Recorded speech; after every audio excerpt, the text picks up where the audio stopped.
In the body of this Lambda, we're using the message parameter that we have declared over here. But we can also access the local variables in the enclosing method.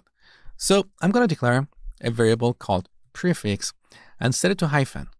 Now, here we can reference prefix and then append the message. So when we run, we get hyphen hello world. We can also access the static fields in the enclosing class. So I'm going to move this from here and declare it as a static field in this class, public static string prefix. We set it to hyphen. Now we can access it in our Lambda expression.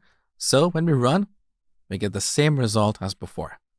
We can also access the instance fields. So I'm going to make this an instance field and also make the show method an instance method. So as you can see, we can access the prefix field.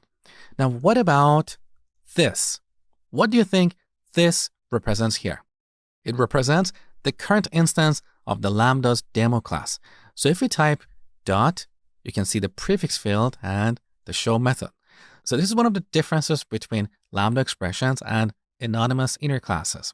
In Lambda expressions, this references the enclosing object, whereas in anonymous inner classes, this references the current instance of the anonymous inner class. Another difference between these two types is that anonymous inner classes can have state, so they can have fields to store some data. In Lambda expressions, we cannot have fields because this Lambda expression is just representing an anonymous function.